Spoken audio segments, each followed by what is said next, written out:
سلام، موضوع امروزی درسیم فتوسینتز. یکی از موضوعهای مهمترین فن بیولوژی به حساب می رود فتوسینتز.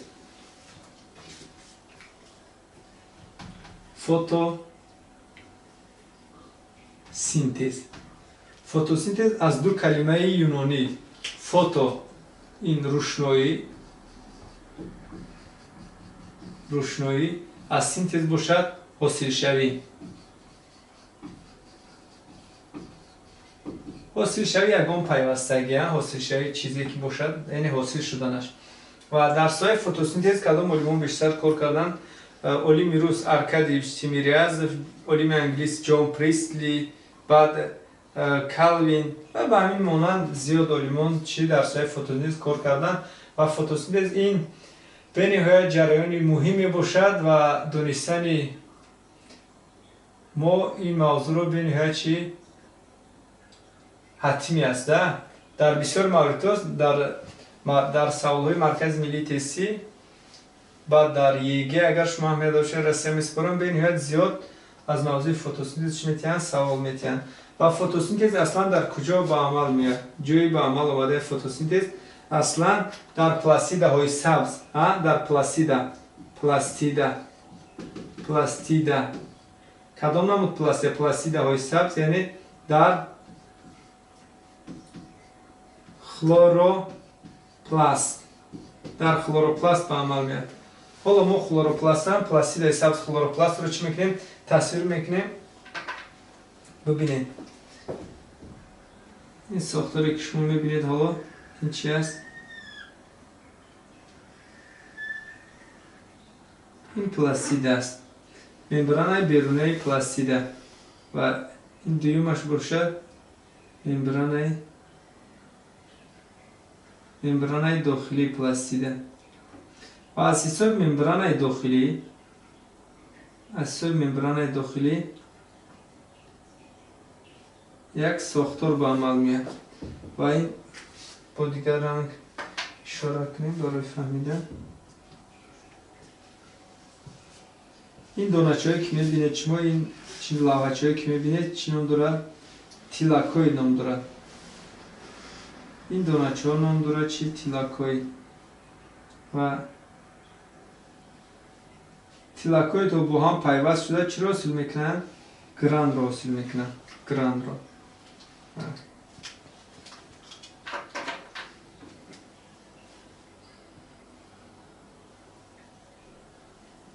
تیلاکوید رو با هم دیگر پیوست میشن توسط چی؟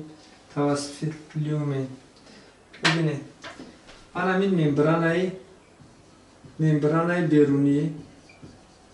ممبران بیرونی خلوروپلاست نش باشد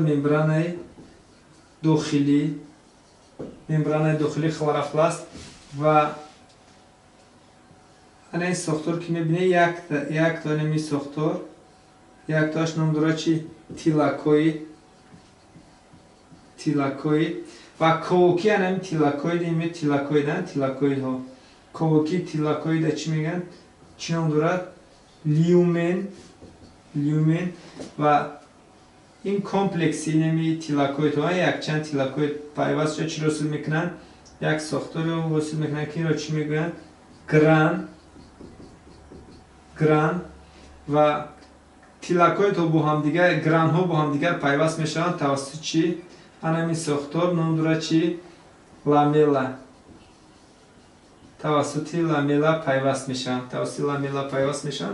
و اصلا فتوسینتز در ممبران تیلاکوید به عمل میاد. کجا؟ در ممبران تیلاکوید. و این خلوروفیل ها نیز در کجا جایگیرشن؟ در ممبران تیلاکوید.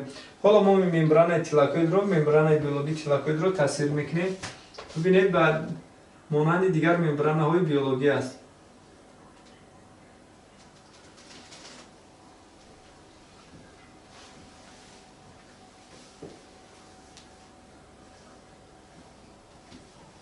و دیگر ممبران های بیولوژی.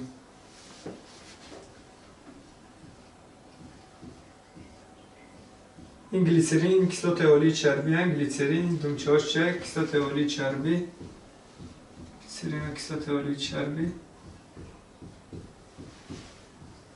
حاصل کردن ممبرانه حجره رو. و در این ممبرانه حجره جایگیر شده است چی؟ فوتوسیستم ها. حسابی فوتوسیستم خودش این خلوروپلاست،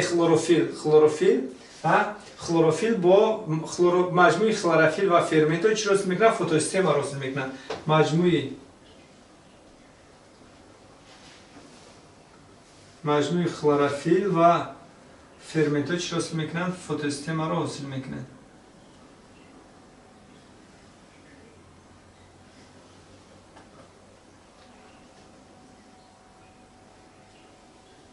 این سفیده ها می باشند، سفیده های مخصوص که در دیواره حجره جایگیر بودن، نه در دیواره حجره جایگیر بودن و همه اینش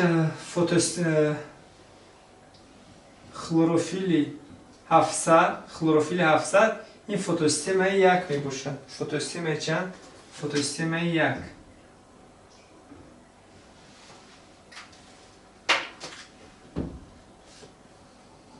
فوتوسیستم یک و خلوروفیل 680 باشد. خلوروفیل 680 فوتوسیستم چند؟ دو. فوتوسیستم دو رو تشکیل میکنه. فوتوسیستم دو رو حاصل میکنه.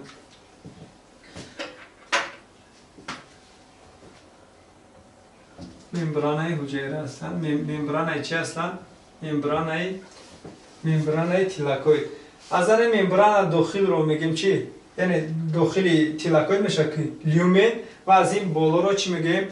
قسمت بیرون. قسمت بیرون یعنی این قسمت بیرونی از گران و تیلاکوید بیرون رو تا داخل خلوروپلاست، دیگر قسمت خالی این که مایع آن رو چی میگن؟ استروما. و این قسمت بیرون که ما میبینیم این نام داره چی؟ قسمت استروماگی خلوروپلاست می باشد. گیم خلوروپلاست. وقتی که در اینجا ما فاز روشنایی فوتوسینتز رو حالا دیده برآمده ایستادیم. بعد این چی است؟ آفتاب باشد. آفتاب، از آفتاب چی؟ کوانت ها، فوتون ها خارج میشن. وقتی که این فوتون ها با تاثیر میکنند به چی؟ به فوتوسیستم یک و برای چی فوتوسیستم یک دو میگن؟ این حسابی دوره چی؟ در رفتی گویم کشفیات یکم فوتوسیستم یک رو کشف کردن، بعدا فوتوسیستم چی رو؟ فوتوسیستم دو رو. این دیگر اگه چیزی مهم ندارد یکم دویم گفتگیش همین قدر که یکم بار فوتوسیستم یک رو یافتن، دویم بار بعد از چنده فوتوسیستم دو رو معاین کردن. و در داخل این فوتوسیستم چی جایگیر شده است؟ فوتوسیستم مجموعه خلوروفیل و فرمنت ها بود که الکترون ها جایگیر است. الکترون جایگیره. الکترون این ذره چی است؟ ذره مینوس. وقتی که دانشجوی روشنایی فوتون ها میبیاد و هم تاثیر میکنند و در نتیجه الکترون درجه چی؟ ذره‌نوکیش بلند میشود. قابلیت انرژتیکیش بلند میشود و حرکت کرده به کجا میرود؟ به درجه بلندتر انرژتیکی، یعنی به سمت بالایی این چی است؟ این ممبران تیلاکوید به سمت بیرونی ممبران تیلاکوید میبرد. به سمت بیرون ببینید حرکت کرده به کجا؟ به بالای ممبران تیلاکوید برآمد، یعنی طرف سمت بیرون. و در نتیجه وقتی که همین فوتوسیستم یک خلوروفیل 700 الکترون خود رو داد، در اینجا چی می شود؟ در اینجا به انگیزش میوید. ببینید که در وقتی که مولکولا ترکیب دیل خو مولکولا دا چی داره؟ ذره منفی الکترون، ذره مثبت پروتون. وقتی که از ترکیب همین مولکولا ما الکترون رو میگیریم، چی میموند در قبط بیرونی این ماده؟ یک پروتونی یک ذره مثبت زیوتی میموند. همین چی شد؟ حالا به انگیزش اومده، یعنی خلوروفیل 700 به انگیزش اومد به خاطر که یک الکترون خود رو چی داد. وقتی که یک الکترون خود رو داد به انگیزش اومد، دیگر نورهای آفتاب رو، فوتون ها رو قبول کردن نمیتواند و برای اون که این باز به حالت آرامی برگردد، برای این چی لازم است؟ یک الکترون صرف کرده خود رو باید چی؟ قبول کنند و در نتیجه از فوتوسیستم دو از فوتوسیستم دو یک الکترون حرکت کرده به کجا میاد؟ یک الکترون حرکت کرده اینجا یک قطار گذراننده ها ناقل ها وجود دارد حرکت کرده به کجا میاد؟ به فوتوسیستم یک. وقتی که این الکترون به فوتوسیستم یک رفت در نتیجه فوتوسیستم یک برقرار می شود، نه حالت آرومی رو میگیرد، حالت آرومی رو، و در نتیجه یک الکترون در کجا کم می شود؟ الکترون در خودی فوتوسیستم دو کم می شود و فوتوسیستم دو نیز به چی می باید؟ به انگیزش برانگیخته می شود.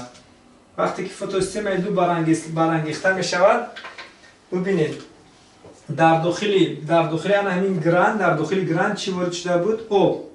آب. همین آب‌هایی که در داخل گران وارد شدن، در داخل همین تیلک‌های در داخل گویم لیومن آب وجود دارد. آبی داشتگی ترکیب لیومن، آبی که در ترکیب لیومن جایگیر است، باید از ترکیب آب چیکار کند؟ یک الکترون رو فشرده گیرد و خود را چیکار کند؟ برقرار کند. ببینید چی حادثه روی میدهد. یعنی اکسید میکند، اکسید، و نگفتن امانت که کلروفیل 680 این فوتوسیستم دو یکی از اکسید کننده های قوی در روی زمین به حساب می رود. یکی از اکسید کننده های قوی، قریب که از این در دیگر اکسید کننده زورترین در روی زمین وجود ندارد در سیاره ما. و چی حادثه روی میدهد؟ این مولکولای آب با تاثیر همین نور روشنایی به همین چی میکند؟ تاثیر میکند، نور روشنایی تاثیر میکند و این چونین همین کلروفیل دو فرمنتای اون ساختارها چی میکند؟ خیلی مولکولای آب رو میدارن و با تاثیر نور روشنایی چی میشود؟ این جدا میشود، تجزیه میشود، تجزیه. اگر تجزیه شود با تاثیر تجزیه را لیزیس میگن، لیزیس با یونانی، از زبان یونانی لیزیس میشود. وقتی که با تاثیر نور روشنایی فوتون ها این حادثه به عمل اومد، این جریان رو چی میگن؟ فوتولیز. فوتولیز چی؟ فوتولیز آب، یعنی آب با تاثیر نور روشنایی شد؟ تجزیه شد. و دوره روشنایی فتوسینتز رو ما دوره روشنایی رو میفهمیم که در گران فضای چی میگذرد؟ فضای جنسیم روشنایی، فضای روشنایی ما فضای روشنایی فتوسینتز رو نشون داده. همین دو دوره داره، دوره فوتوفیزیکایی و دوره فوتوشیمی. حالا دوره چی؟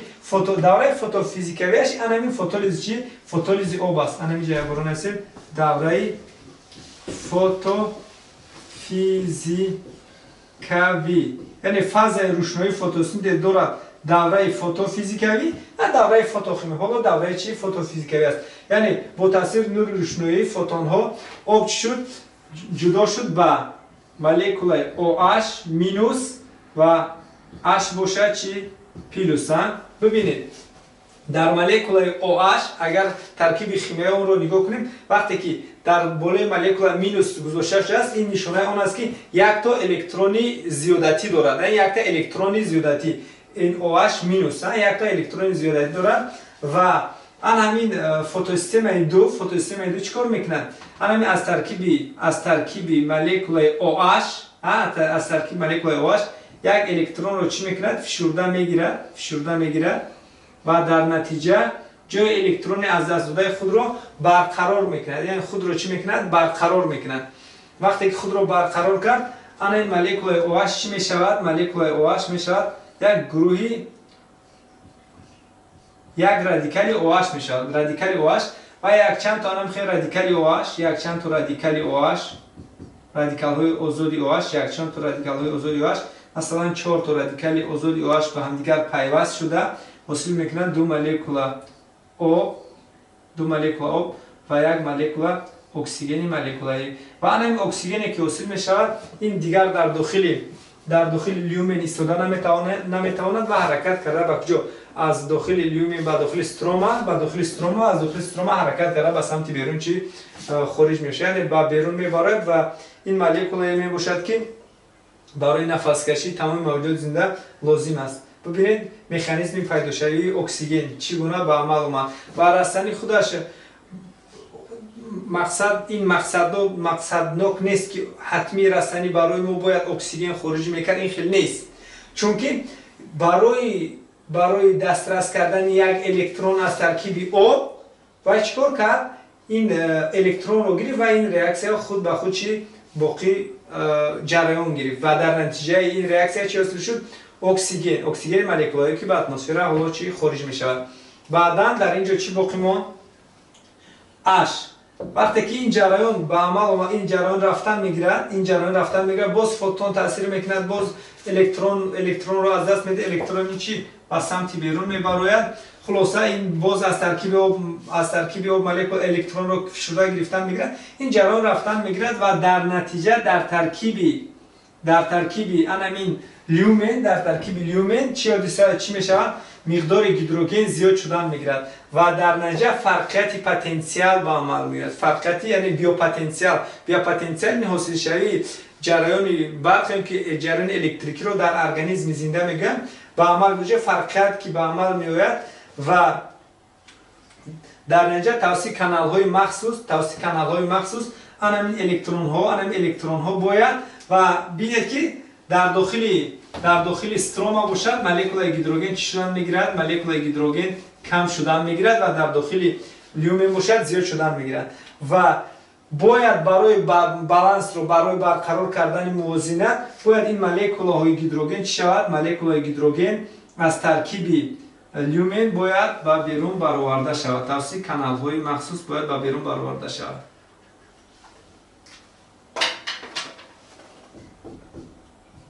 ببینید هنگامی که توسط کانال خارج میشه، در این کانال چی جایگیر شده است؟ فرمنت ATF سینتزا فرمنت ATF سینتزا فعال می شود. هنگامی خارج شدن الکترون ها چی را ATF سینتزا را فسفورناک میکنند و این چی می شود؟ فعال می شود.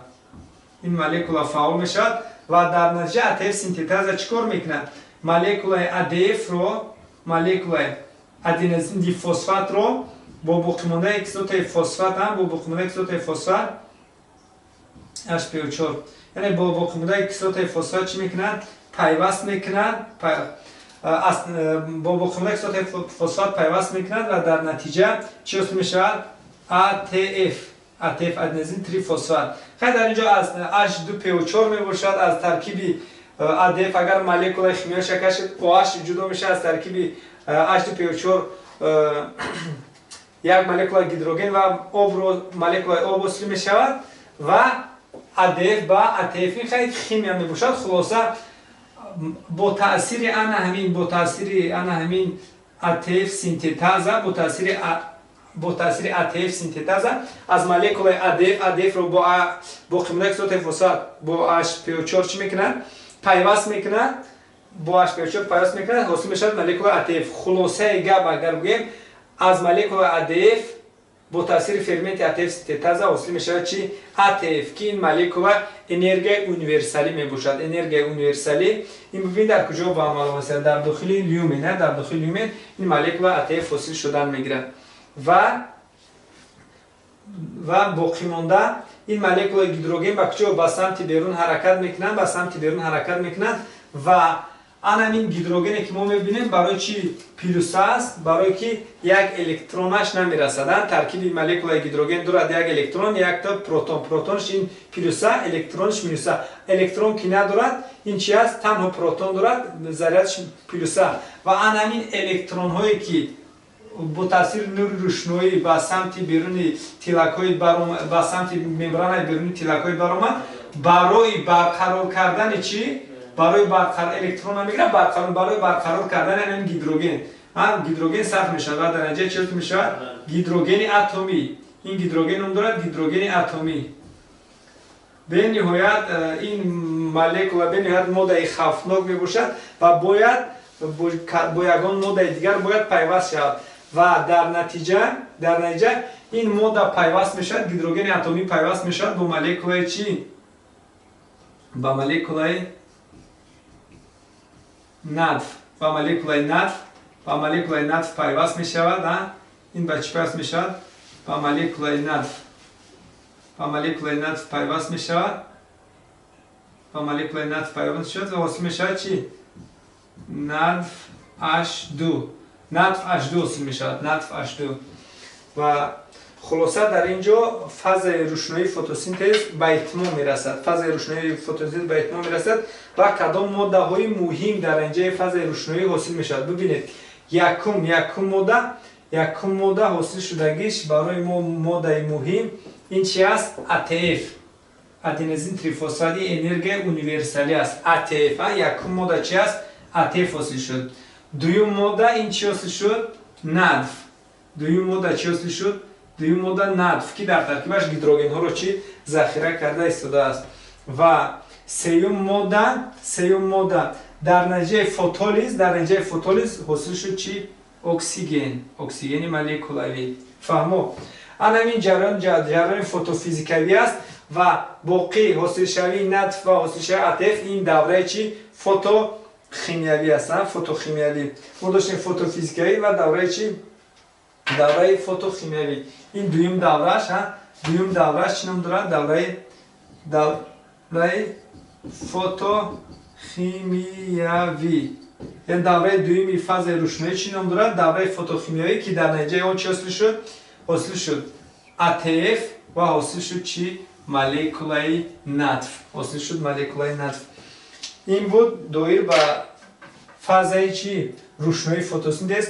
باری دیگر تز میفهمونم دقت. یعنی با تاثیر نور روشنایی در خلوروفیل 700 برای چی 700 میگن؟ این نورهای روشنایی که 700 نانومتر است اینو قبول کرده میتونن 680 باشه 600 نانومتر رو قبول کرده میتونن.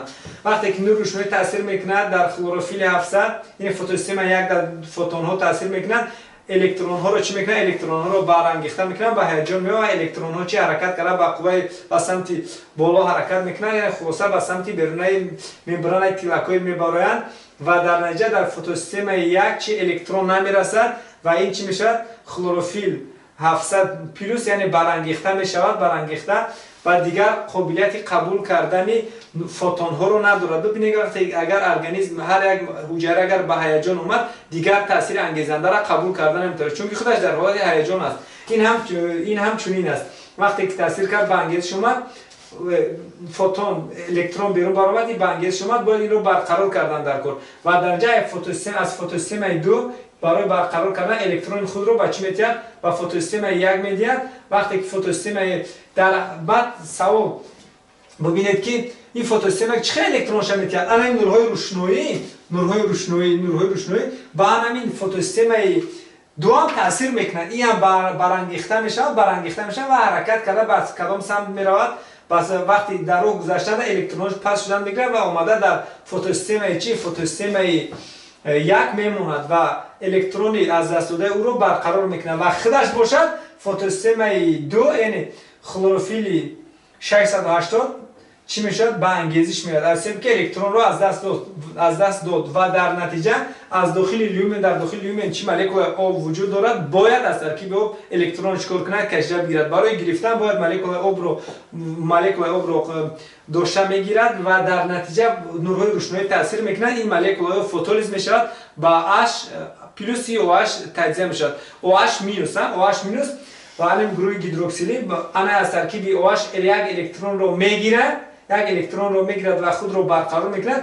OH مینوس بود که OH میشود یعنی رادیکال آزاد و 4 تا رادیکال آزادی OH با هم دیگر پیوست شدن مولکول آب و اکسیژن مولکولاوی را حاصل میکنند و در نتیجه این مولکول هیدروژن باشد این جریان گذشتن میگیرد. مولکول هیدروژن در ترکیب لیومین زیاد شدن میگیرد و در ترکیب استروما کم فرقیت پتانسیل ها به عمل میاد و برای برقرار کردن این فرقیت مولکول هیدروژن رو توسط کانال های مخصوصی پروتونی چی میکنند؟ مولکول هیدروژن باید به بیرون چی با استروما برآورده شود برای برقرار شدن در هر طرف برای برابر شدن مولکول ها. هنگام برآمدن در توسط همین کانال میبراید که در اینجا مولکول ATF سینتز قرار دارد و هنگام برآمدن این انرژیش بلند با چی ATF سینتز را فعال میکنه، فسفورناک میکنه، یعنی فعال میکنه. وقتی که فعال شد و خودش با بیرون میبراید و مولکول ATF سینتز فعال میشود با سمت بیرونی ممبران تیلاکوید میبرد و این مولکول ATF سینتز رفته مولکول ADF رو با باقی کسوت فسفات پیوست کرده در مولکول هدف ادنوزین دی فسفات، دو مولکول فسفر دارد و یک مولکول فسفر دیگر را با اون پیوست کرده میشد ادنوزین تری فسفات، یعنی مولکول ATF انرژی یونیورسالی و حاصل شد ATF و هیدروژن خودش میبرد. هیدروژن این چیز در حالت کاتیونوزی ضریرناک است و مولکول الکترون هایی که بیرون بر اومدن برای چی لازمند؟ ببینید الکترون هایی که بیرون بر اومدن برای آن برقرار کردن مولکول هیدروژن، الکترون ها با مولکول هیدروژن پیوست شدن چی میکنن؟ مولکول هیدروژن رو ایونی بود که یعنی ضریرناک بود. ایون چی است؟ مولکول ضریرناک رو ایون میگن در شیمی. آن همین چی میشود؟ وقتی که الکترون رو میگیرد برابر میشود، الکترون نیوترون برابر میشود، الکترون پروتون برابر میشود، حالت الکترون نیوترال خلاصه اتم هیدروژن اتمی است میشود و این هیدروژن اتمی به نهایت هیدروژن خطرناک است و در حال مولکول نیکوتین امید ادنین دی نوکلئید فسفات نطف میگویم، نیکوتین امید ادنین دی نوکلئید فسفات مولکول هیدروژن رو به خود پیوست کرده میشود نطف H2 همین نطف H2 میشود و همین نطف H2 حاصل شدگی نطف H2 و مولکول ATF نطف H2 مولکول ATF حرکت میکنن به کجا؟ به استروما، هر جاش حرکت میکنن به استروما و در نتیجه فاز روشنایی به آخر رسیده، فاز تاریکی شروع می شود. ببینید که برای فاز روشنایی، برای چه فاز روشنایی میگیم؟ حتمی فوتون ها تاثیر میکنه، این جریان ها به عمل میاد. اگر روشنایی نباشد این الکترون های خود رو از دست نمیده، این جریان به عمل نمیاد. اما برای فاز تاریکی روشنایی لازم نیست، برای ریاکسیون فاز تاریکی روشنایی لازم نیست، برای میگم فاز تاریکی مقصد این معنی اون رو ندارد، باز میگم که تنها در تاریکی میگذره. فاز تاریکی هم در روز میگذره هم در شب. اگر این روز باشد، اگر این جریان رفته ایستاده است و مولکولی که نطف H2 ATF که به استروما برآمدن الکی فاز تاریکی را چی میکنن؟ آغاز میکنن. حالا ما دیدیم برای فاز تاریکی فتوسینتز رو چی؟ فاز تاریکی. فاز تاریکی خودش در کجا به عمل میاد؟ در استروما، در استرومای خلوروپلاست و کدام ماده ها اشتراک میکنن؟ کدام ماده ها؟ ببینید ما گفتیم نطف H2 نطف H2 ای کجا میگوید؟ از گران اومد که از نطف H2 پیروس با چی؟ ATF یا ای فازه چی اومده سیان؟ ای فازه روشنایی این چونین در اینجا مولکول چی؟ CO2 از کجا؟ CO2 میتواند که درجه مبادله ماده حاصل شود، درجه مبادله ماده حاصل شود یا اینکه از محیط بیرون بیشتر از محیط بیرون وارد شود، از محیط بیرون وارد شود و در اینجا یک چند جریان های مرکب به عمل میاد، یک چند جریان های مرکب و ببینید که از ماده غیر ارگانیکی ماده ارگانیکی هست میشن میگن در اینجا فتوسینتز. ببینید یک سیکل میگذرد، این سیکل نام دارد سیکل کالوین. چخیل میشود؟ از مولکول ریبولوزا 1,5 بیفسفات ریبولوزا 1,5 بیفسفات ریبولوزا 1,5 بیفسفات این قندی 5 اتمه ریبولوزا رنگ ریبولوزا برای نه رنگ ریبولوزا قندی 5 اتمه بود که از ریبولوزا 1,5 بیفسفات از ریبولوزا 1,5 بیفسفات در ریبولوزا 1,5 بیفسفات چی پیوست میشه؟ مولکول CO2 مولکول CO2 پیوست میشه و در نتیجه از مولکول ریبولوزا 1,5 بیفسفات حاصل میشه 3 فسفوگلیسرات مولکول 3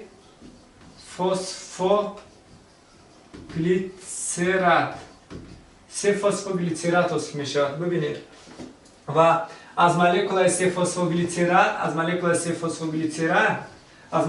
فسفوگلیسرات با تاثیر مولکول ATF همین ATF که حاصل شد که در فازای روشنایی با مولکول 3 فسفوگلیسرات ATF تاثیر میکنند و در نتیجه چی حاصل میشود؟ 1,3 بیفسفوگلیسرات 1,3 بیفسفوگلیسرات یک سه بیفسفوگلیسرات و با یک سه بیفسفوگلیسرات مولکول چی تاثیر میکند؟ مولکول چی داشتیم بود؟ نطف H2 هیدروژن را میتید. نطف H2 تاثیر میکند در نتیجه حاصل میشد از یک سه بیفسفوگلیسرات حاصل میشد گلیسرالدگید 3 فسفر. گلیسرالدگید 3 فسفر و از مولکول گلیسرالدگید بر دو قسم جدا می شود. یا از یک قسمی آن حاصل می شود ریبولوزا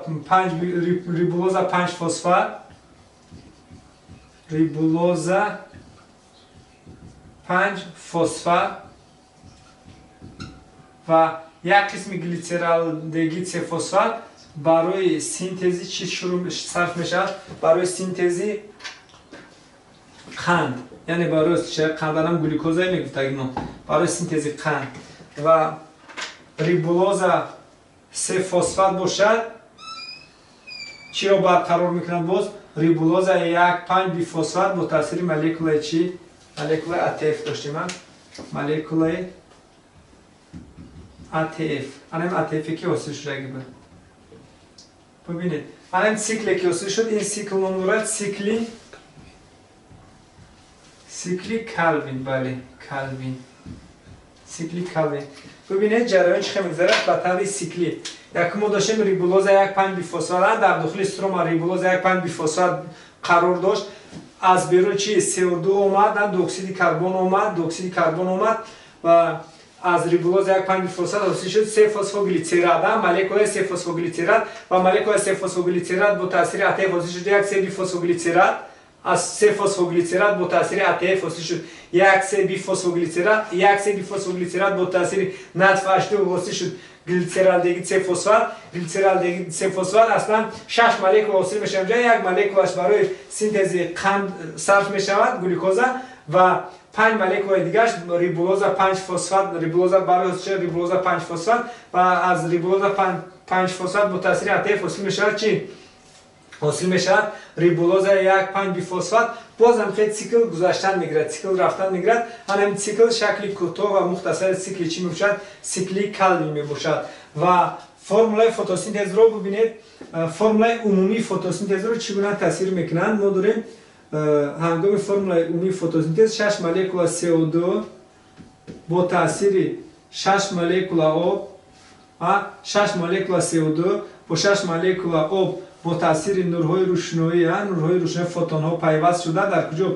در کلروفیل میگیم که حاصل میشه 3,6,H12O6 و یعنی گلوکوزا و اکسیژن مولکولایی که به اتمسفر خارج میشه. و از اینجا فرمولای فتوسینتز رو قاعده فتوسینتز رو میگه چنین شرط دادن ممکن است فتوسینتز چیست؟ این روند می باشد که در نتیجه آن از ماده های غیر ارگانیکی حاصل شده ماده ارگانیکی رو با تاثیر نور روشنایی اینجا با تاثیر نور روشنایی چی می نامند؟ فتوسینتز می نامند. ببینید از ماده های غیر ارگانیکی CO2 و آب حاصل شده ماده ارگانیکی گلوکوزا و خارجه اکسیژن مولکولایی را با تاثیر نور روشنایی در دونه‌چه‌های کلروفیل برگ سبز رسانی فتوسینتز مینامند. و ببینید ما داریم فرمولای تاریکی باز در بعضی جای شما دوره بیوشیمیایی میگن، دوره بیوسیکلی کالوین یا دوره تاریکی فتوسینتز رو دوره بیوشیمیایی میگن. میتوانند تنها فرمولای تاریکی رو چنین نویسند 6 مولکول CO2 دو اکسید کربن پلوسی همین 12 مولکول نطف H2 میگن 12 مولکول نطف H2 و مولکول چی با تاثیر مولکول ATF در کجا میگذرد؟ در استروما حاصل میشود 3,6,H12O6 پلوسی 6 مولکول O. و در اینجا در بسیار جایها شما میبینید چرا نمینویسند؟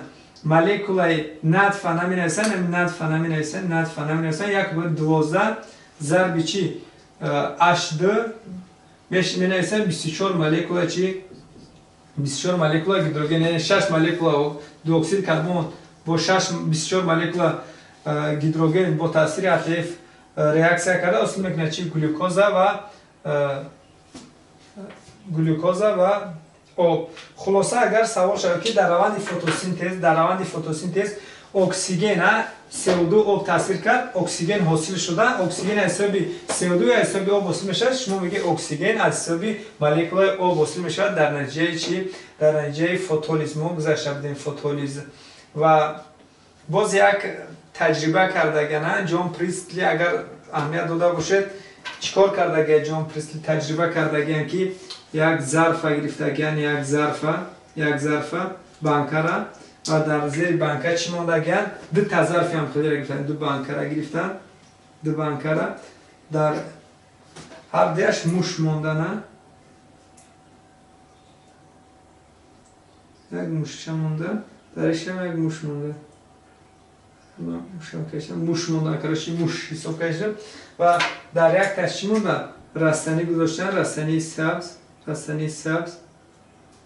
رستنی گذاشتن، در دیگهش رستنی نگذاشتن. بعد از چند نگاه کردن که موش دوم فوتی و موش یکم نفوتید، حالا هم زنده است. سبب در چیست؟ فکر نکنید که موش یکمی رستنی را خورد برای همی زنده مونده. اینمی رستنی چیکار کرد؟ اکسیژن جدا کرد و این اکسیژن رو موش نفس گرفت. یعنی روند فتوسینتز با عمل اومد. جان پریستلی در همین بابت بیشتر کار کرده است، اثبات کرده است. این مثال اگر هم خیلی مثال اگر میبینید شما دقت کنید که سبب موش دوم زنده موندن از سبب چی بود؟ از سبب همین اکسیژن رو خارج کردن. باز هم خیلی تجربه زیاد داریم با فتوسینتز. اگر اون سوال های نفهم باشد باز در کامنتاری نویسید، با دیدن میبریم. تشکر با دقتتون.